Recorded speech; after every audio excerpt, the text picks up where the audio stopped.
What's good, y'all? We back with another 7 levels. Explain today it's symbiotes. And symbiotes is like Venom, Carnage, and all that good stuff. They the only two I know.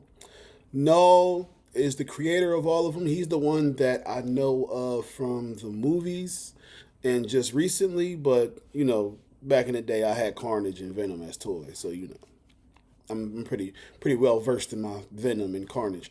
Let's see how this goes. You know what I'm saying? Make sure y'all like and subscribe, and please hit that notification button if y'all want to stay updated with everything that I'm dropping. So here we go. Level 1, the symbiote spawnlings. The first and weakest, yet perhaps most tragic layer of symbiote evolution begins with the spawnlings. Creatures born from chaos, experimentation, and the reckless ambition of humans who sought to control something they could never understand. All right, so is the spawnlings what they found in that last Venom, or was that like every version of the levels of symbiote? Right? I don't know. All right. These early offspring are not gods or conquerors, but children of war, unstable and confused, lacking the harmony that defines a true harmony creature time. bond. They embody a stage of evolution still ruled by emotion, hunger, and pain. Among them, Scream stands as the most recognizable and defining figure. I had watched Created something by about the Scream Life before. Foundation using Venom's genetic material, she was one of 5 artificial offspring grown for militarized purposes. Her host, Donna Diego, was a mercenary, hardened, skilled, but mentally fragile.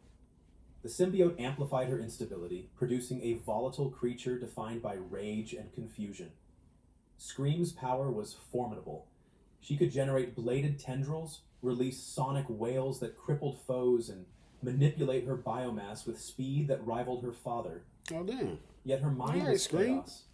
She viewed other symbiotes not as kin, but as threats, eventually slaughtering her siblings in a delusional effort to purify their kind. Damn. But Scream's story did not end in madness. Okay, Scream off the After chain. Donna's death, the symbiote found a new host, Andy Benton, a young woman who had previously bonded with the Hellmark and fought alongside Venom. With Andy, Scream matured. The symbiote that had once known only fear and anger found direction. Together, they became protectors rather than destroyers, hunting threats to innocence while wrestling with the constant hunger of the alien mind. This evolution showed that even the most unstable symbiotes can grow beyond their origin. So if you grow beyond your origin, is you still level 1? Scream's siblings, Riot, Phage, Lasher, and Agony, shared similar fates. Riot was a brute, massive, and physically dominant, prone to uncontrolled rampages. Phage was the sharpest, using blade-like appendages to tear through enemies with surgical precision. Lasher wielded multiple tendrils as living whips, moving like a predator that struck from all I directions. like that one. Agony excreted corrosive Tendrils? acid, dissolving enemies alive. Nah, I'm cool. A power so violent, it horrified even her creators. Together, these symbiotes were meant to form an army of controllable soldiers. But instead, they became a lesson in failure.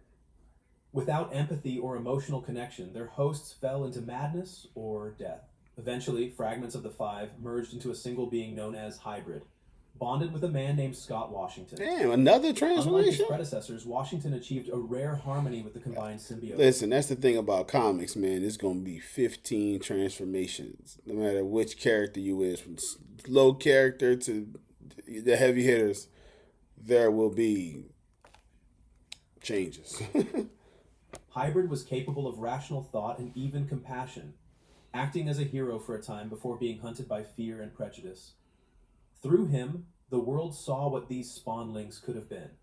Not weapons, but sentient beings capable of redemption. Level 2, the standard symbiote. If the spawnlings were the unstable children of chaos, then the standard symbiote represents the moment when instinct transforms into identity. So Venom is the In standard? this stage, the symbiote ceases to be merely a creature of hunger or rage and becomes a sentient being capable of choice, morality, and individuality. It is here that the line between monster and hero first begins to blur. The perfect example of this level is Venom. Not just a name, but an entire philosophy that reshaped the destiny of the Clintar species. Fuck level is Carnage Venom's on. story begins in space, where the symbiote was originally off the part of a chain, peaceful too. race created by the god Knull to spread his darkness across the cosmos. When one of these beings rejected Knoll's control, yearning for freedom and purpose, it was imprisoned by its own kind for being corrupted by compassion. That rebel symbiote would later be drawn to Earth, where it first bonded with Spider-Man. Peter Parker, in his innocence, believed it was Cold, simply all a that black living like costume, that. unaware that it was a sentient Fire. organism. The symbiote fed on his adrenaline, mimicked his powers, and slowly began to merge with his mind. When Peter rejected it upon realizing its influence, it felt not only abandoned, but heartbroken. A parasite scorned by its first true bond. That rejection defined Venom's psyche forever. When it found Eddie Brock, a disgraced journalist consumed by anger and humiliation, Remember me, Eddie! it recognized a reflection of itself, another outcast. Their union was born in hatred. Hatred for Spider-Man, for society, for everything that had rejected them both. But that hatred gave birth to something new, identity. Venom was not just Eddie or the symbiote. It was both, fused into a being neither man nor alien, but something greater. At first, Venom was a villain, a relentless hunter of Spider-Man, driven by vengeance. Yet over time, Eddie and the symbiote developed something that no other Clintar human pair had achieved before: equilibrium. They began to understand one another, and through that understanding came a sense of purpose. Venom discovered morality, however twisted, and became what it called the lethal protector. A self-appointed Like guardian Punisher. of the innocent who I'm taking punished niggas out. with merciless brutality. Venom's evolution across hosts demonstrates the depth of this level. With Eddie, he was rage learning compassion. With Flash Thompson, a former soldier and paraplegic, the symbiote became Flash something Thompson. noble, Ain't that the a boy weapon used from for terrorism. Spider-Man Under Homecoming? Flash's control, Or Venom became No Way Agent Home? Venom, a One, disciplined yeah, both of soldier them, fighting actually. alongside the Guardians of the Galaxy, proving that symbiotes could serve justice rather than chaos. Even with Matt Gargan, the former Scorpion, Venom's power reflected the will of its host. When bonded with a sadist, it became monstrous, reminding the world that the symbiote amplifies the truth of whoever wears it. Through all these incarnations, Venom remained the prototype of perfect symbiosis. It represented a balance of instinct and reason, power and empathy. Its abilities, shape-shifting, enhanced strength, healing, camouflage, web-like projection, and biological mimicry are the standard template of the Clintar. Excuse me? But beyond its physical gifts What'd he lies say right its there? psychological depth. Venom's identity constantly evolves because it is aware, self-reflective, emotional, and torn between light and darkness. Level 3, the enhanced symbiote. If Venom represents the balance between instinct and morality, then the next stage, the enhanced symbiote, represents evolution beyond that balance. Here, the symbiote has transcended its predecessor's limitations. Level Its 2 genetic ass stability is nigga. perfected, its I mean, powers what's hiding Carnage? its sentience Other than no. But what truly defines this level is not strength alone, it is the potential for purity. The enhanced symbiote is born not from science or rebellion, but from natural progression, the next generation in the living lineage of the Clintar. The purest example of this level is Toxin, the offspring of Oh, that's not even when the Carnage. universe's That's most violent Toxin? symbiote gives birth, the world What the fuck is Toxin? But what emerged from Carnage's body was Yeah, I'm not a saying. monster. It was something more powerful, more adaptable, and far more unpredictable. Carnage, the child of Venom, had already surpassed his father in ferocity. Yet, when he spawned Toxin, even he feared what he had created. The newborn symbiote possessed untapped potential beyond both parent Alright, so Carnage must be higher than a Toxin. being that could eclipse them in strength and intellect. Toxin's first host was Patrick Mulligan, a New York City police officer, decent, loyal, and grounded, a man whose sense of justice made him one of the least likely candidates for symbiotic corruption. The pairing was both a blessing and a curse. Patrick tried to use Toxin's powers for good, apprehending criminals and protecting innocents, but the symbiote's voice inside his head constantly pulled him toward violence. Unlike Eddie Brock's symbiosis with Venom, which matured slowly over time, Patrick's relationship with Toxin was like Eddie Brock had blonde hair and black eyebrows? Seriously? He dyed his hair blonde? I mean, or did he dye his eyebrows black? Like, what's happening, Eddie? A wild, sentient child. He spoke to it, argued with it, tried to teach it right from wrong. The result was something almost unprecedented, a genuine parent-child dynamic between man and symbiote. Toxin's abilities were extraordinary, superior strength, enhanced resilience, regenerative capacity, shape-shifting, wall crawling, and weapon formation. Unlike Venom and Carnage, Toxin could generate natural webbing without external stimuli and was immune to the two greatest weaknesses of the species: Oh sonic shit. vibration and fire. All right, so if these the only thing that can hurt you, how you level 3? Because I'm pretty sure the other ones can get hurt by fire and loud sounds and shit. All right. That alone placed him in a category beyond any known symbiote before him. His senses were sharper, his healing faster, and his adaptability unmatched. Yet despite this, Toxin was unstable, not genetically, but emotionally. His youthful curiosity and unpredictable impulses made him both a protector and a danger. When Patrick died, Toxin's story didn't end. The symbiote passed through several hosts, including Eddie Brock himself, who became Toxin for a time, Okay. embracing the creature's power in an attempt to redeem it, and Carnage, who briefly reabsorbed it to strengthen himself. Through each transition, Toxin evolved, absorbing traits from every host, learning faster than any of its kind. It grew not just in power, but in awareness. I need to know how it's 4 levels ahead of this guy A then. moral compass. Other examples of enhanced symbiotes include creatures like Scorn, the offspring of Carnage and a hybrid of symbiote and cybernetic technology. Scorn merged with machines, absorbing and manipulating electronics, turning digital systems into weapons. Another, Payback, a genetically engineered symbiote from the Life Foundation's later experiments, exhibited enhanced neural empathy and telepathic connection with others of its kind. These beings shared one defining trait: advancement. They were not simply stronger, they were smarter, faster to learn, more adaptable, and less bound by the primal hungers that once defined their race. Thematically, enhanced symbiotes represent the adolescence of the Clinter species. Where the spawnlings were children and Venom a mature adult, Toxin and his kind are something like evolutionary teenagers. Powerful, emotional, questioning their nature. Teenagers are fucking assholes, so they struggle with duality. Toxin must be a dick. The urge to protect and the temptation to dominate. They are neither purely monstrous nor purely noble, and their potential swings in both directions: salvation or annihilation. Level 4, the elite symbiote. At this stage of Toxin right there, ain't evolution, the creature no longer battles thought that was Toxin or self-identity. It has achieved complete unity with its host, they got their not pictures as a partnership, wrong, but as a fusion. A single consciousness born from two beings. This level is where the Clintar becomes something terrifyingly pure. A perfect predator whose instincts and intellect are in absolute alignment.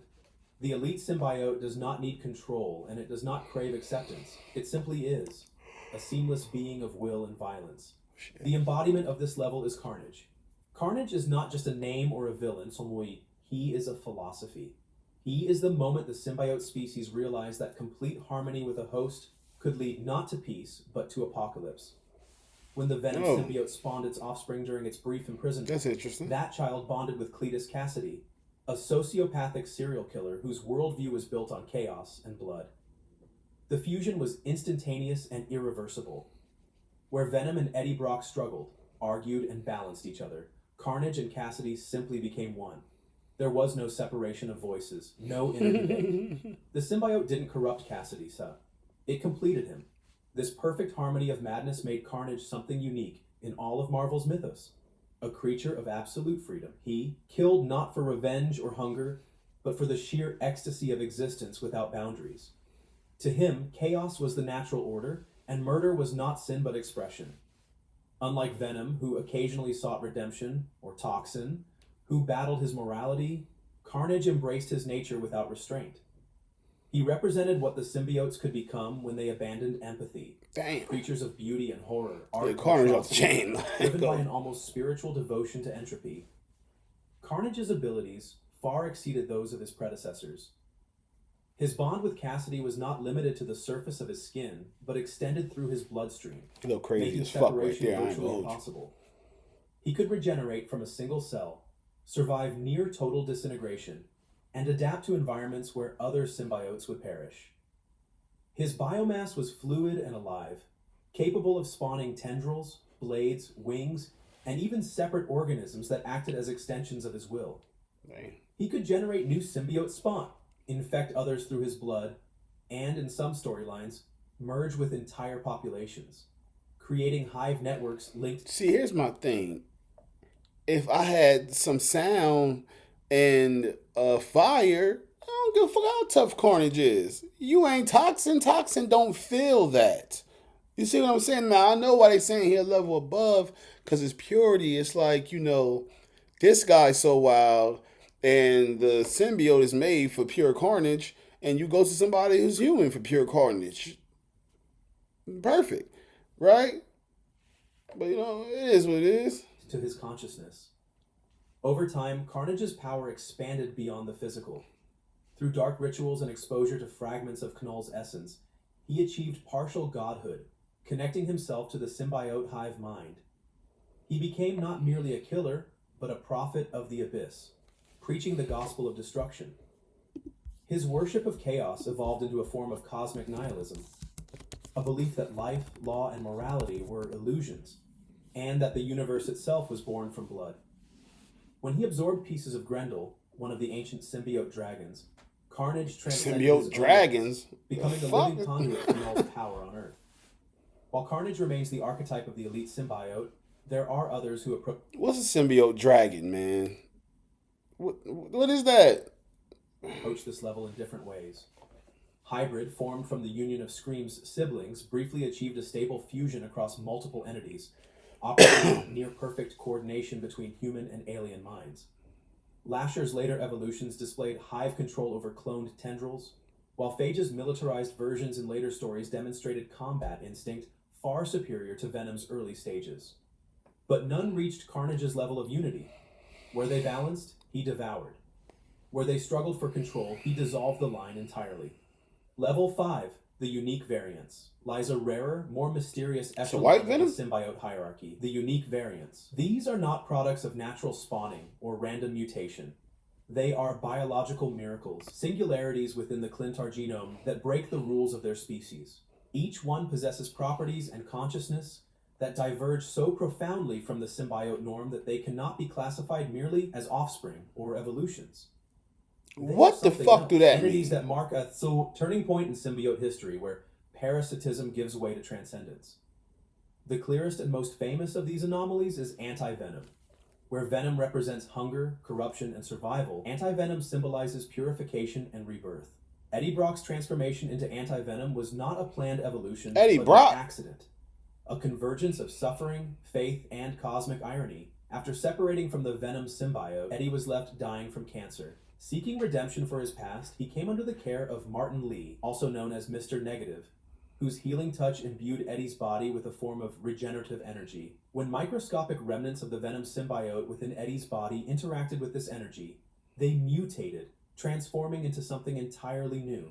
The result was anti-venom, a being of opposite polarity to its progenitor.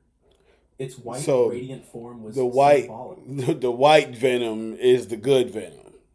Right, that's they basically telling me. All that was just basically, he could have just said, yeah, the white venom is the good venom. Not of purity in a moral sense, but anti-venom. Unlike traditional symbiotes, which feed on adrenaline and emotion, anti-venom's body produced a biochemical field capable of neutralizing toxins, radiation, diseases, and even other symbiotes. Its very touch could cleanse infection or dissolve alien corruption at the molecular level. I mean, that's a crazy power to have. Anti-venom was both savior and executioner, a paradox that could heal or annihilate its own kind with equal ease.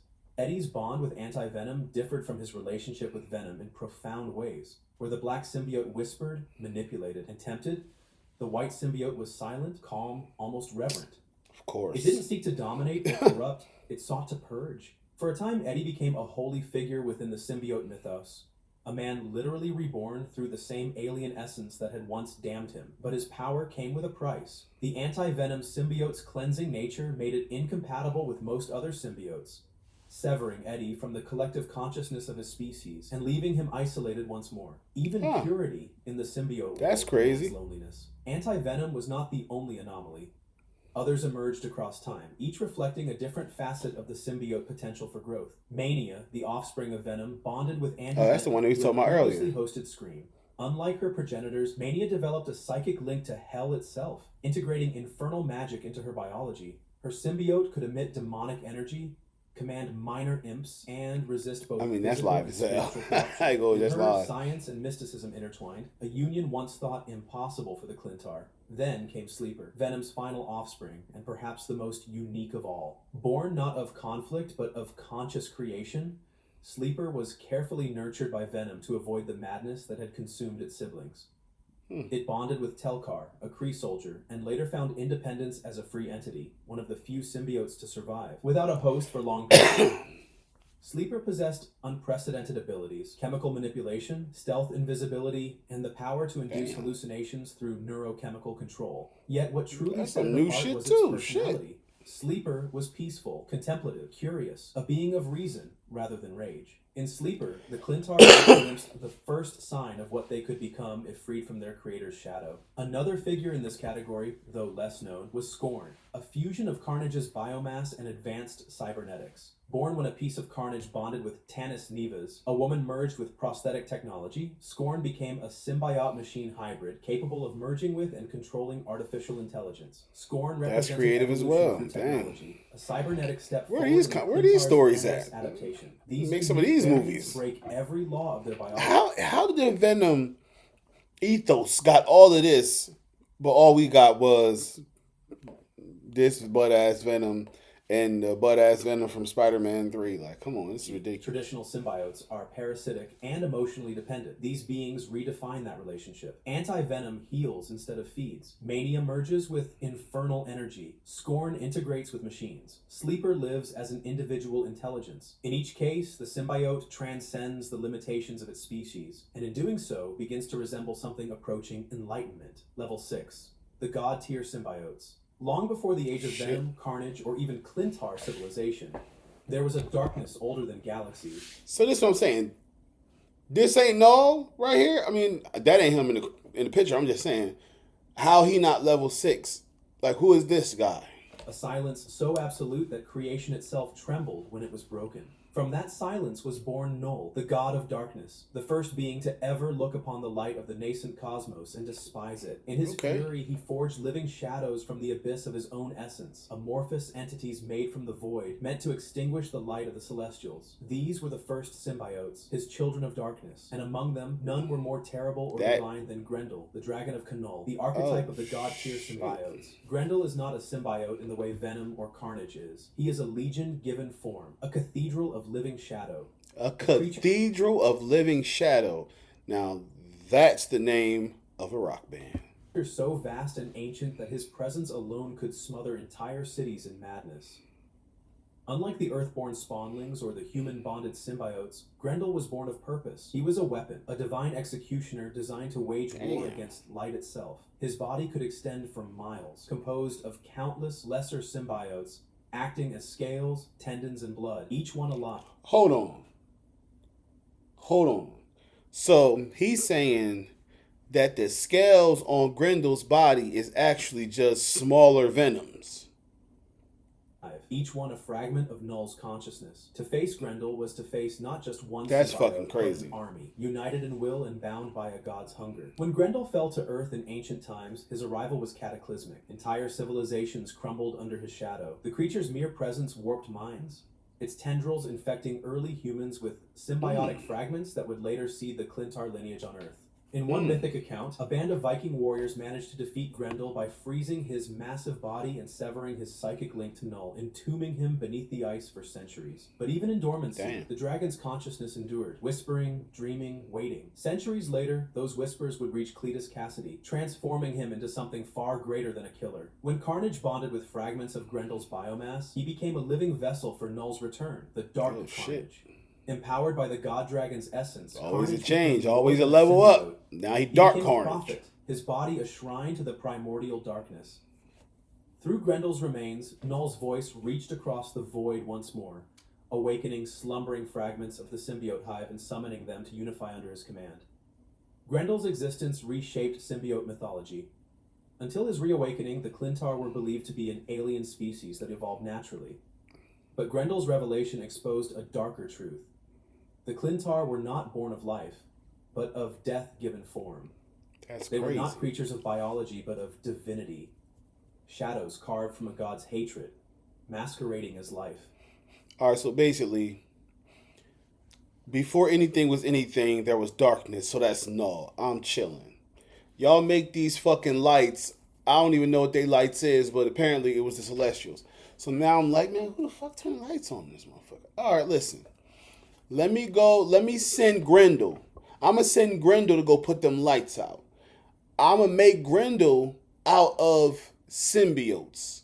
Not purposely. I just make Grendel, and he just happened to be made of symbiotes. And now they out getting left like he a big dog trampling mud through your house, and just so happens the mud is venom and carnage and all this crazy shit. Grendel was the first reminder of that divine origin, a living relic of Knull's will. Other god tier symbiotes have existed throughout the cosmos, remnants of Knull's early wars. The Void Dragons, vast serpentine The entities Void similar to Dragons. Grendel, scoured planets and extinguished entire civilizations, serving as conduits of the symbiote god's consciousness. Each dragon was capable of spawning countless offspring, spreading infection and psychic influence across star systems. Damn. In the later ages, fragments of these dragons evolved independently, forming powerful hive lords, colossal symbiote amalgamations that ruled over planets in silence. The god tier symbiotes mark the point where the species transcends individuality and reverts to its divine function, servitude to cosmic destruction. They are not parasites or partners, not even predators in the biological sense. They are concepts made flesh, the memory of the void, shaped into motion. Damn. Grendel's hunger That's is another not for album name. sustenance, but for The memory of the void shaped into motion. That sounds like some rock shit, right? Nah, keep it tall, keep it tall. That's crazy as hell. equilibrium, the restoration of silence in a universe that dared to speak light into existence. Level 7, the symbiote. All right, here we god. go. Before the first dawn, before the first star kindled in the black ocean of nothingness, This is what there I was know. only Knull. He was not born, he simply was. A consciousness that awoke in the void before creation. A being defined by the silence that existed before existence. When the Celestials arrived and pierced that perfect darkness with their burning light, they did not bring life to him. They brought offense. Knull was the first to see the light and hate it. In that instant, hatred itself entered the cosmos. And from that hatred, the symbiotes were born. Damn, so hate didn't exist before? He saw hate for the light? That's some good writing crazy shit right there. Knull is not a god in the way mortals understand the term. He is older than theology, older than good or evil, older than reality's laws.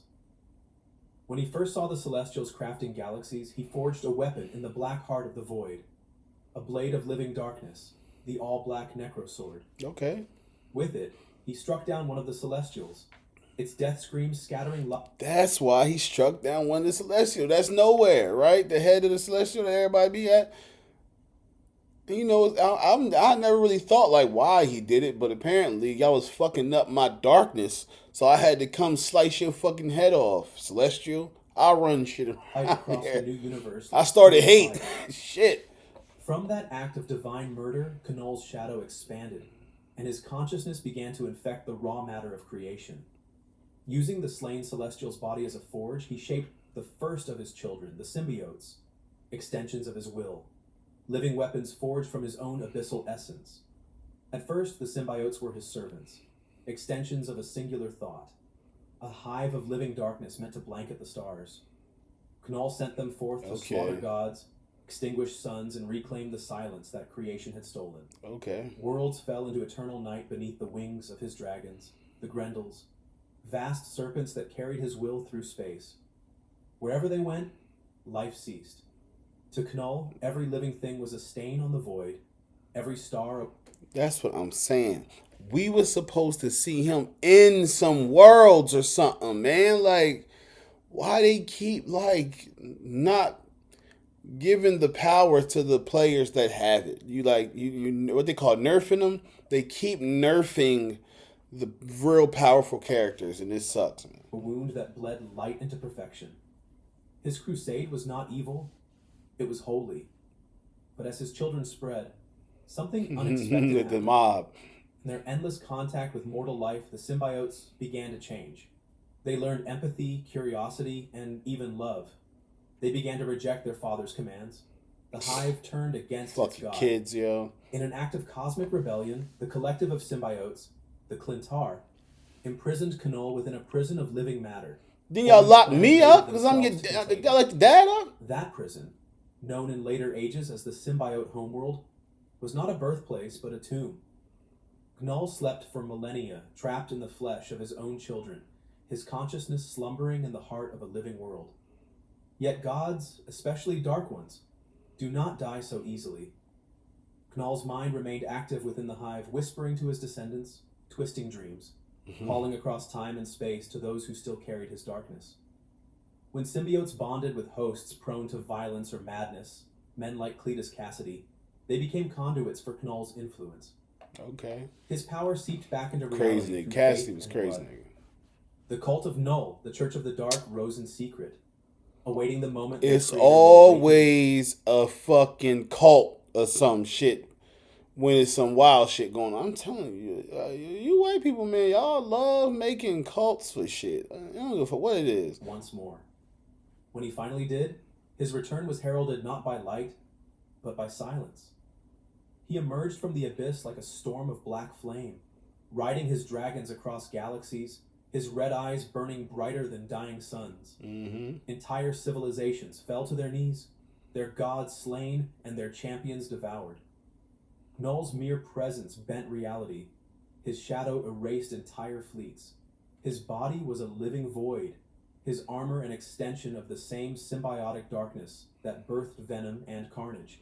The Necrosword, his first creation, pulsed with every heartbeat of the void, devouring gods as easily as stars. Yet, Knoll was not a mindless destroyer. Damn. His evil was ancient and patient. Not rage, but contempt. He spoke with calm certainty, seeing himself not as a villain, but as the rightful ruler of existence, reclaiming what was his before the first spark dared to shine. He called himself the god of the abyss, but in truth, he was more than that. He was the memory of the universe before memory existed. When he gazed upon Venom, upon his rebellious children who had learned compassion and individuality, he saw only betrayal. To him, love and empathy were diseases, infections spread by light. And so he sought to cleanse them, to unmake every world his children had touched. It was only through the evolution of the symbiote species, meant through Venom's final ascension, that Null was finally undone. When Eddie Brock became the new god of the symbiote hive... Eddie fucking Brock again? Yo, Eddie Brock on 4 different levels. 7 levels, Eddie Brock was on 4 of them. What the fuck, Eddie? What's up with you? Why are you the only one that's like seduced by the fucking symbiotes? The light of the Enigma Force itself. He confronted Gnull not as a host or a mortal, but as an equal. Their battle was not fought with fists, but with cosmic purpose. Light versus shadow. Creation versus silence. In the end, Gnull was cast into the heart of the sun, his body torn apart, his consciousness scattered into the void. Yet his death felt less like an ending and more like a return, the darkness reclaiming itself. Gnull represents the ultimate form of the symbiote lineage, not a parasite, not a weapon, but the principle of oblivion made flesh. The principle of oblivion made flesh. Yo, listen, I'm not gonna lie. This might be one of the best 7 levels I ever watched. Like, he is letting them go with these lines. Like, what is happening? You feel me? These lines is crazy, bro. He is knocking it out the park. I might watch this again one day. Sliver of his will that whispers across generations. He is not merely their creator, but their reflection. Every act of compassion among them is rebellion against his nature. Every act of destruction a remembrance of his origin. In the hierarchy of the symbiotes, Gnull is not just the highest level. He is the foundation beneath them all. Without him, there would be no Venom, no Carnage, no Scream, no Anti-Venom, no Grendel. Every bond, every transformation, every moral struggle within the Clintar species is an echo of Gnull's eternal war with creation. He is the first void, the father of shadows, and the silent truth behind every scream. I ain't gonna hide, these last 2 was live as hell, 7 and 6. His essence endures. For the void never truly dies. It waits, I say patient, he ain't letting up. eternal, They dug dreaming deep. in the spaces between stars. For the day when the light falters, and the universe remembers that before there The day when the light falters. That's another fucking rock group. The day when the light falters. That's an album. Like, damn. That's a album right there. The day when the light falters. Damn. Yeah, y'all might see that in my Rolodex somewhere later in life. I ain't gonna hold you. was life, there was only null. All right, all right. Well, that was one of the better ones I've seen so far. Cause the first ones I saw, like you kind of see that they just kind of like starting off with the basics. Cause even this is kind of the basics, but you know, they get way more creative down the stretch. You know what I'm saying? So these first like 20 or so videos is probably going to be the foundation of who's who, what character is what character be with this, this, that, and the third. And then as we go on, we're going to get into some more detailed creative stuff. You know what I'm saying? So make sure y'all like and subscribe and hit that notification bell.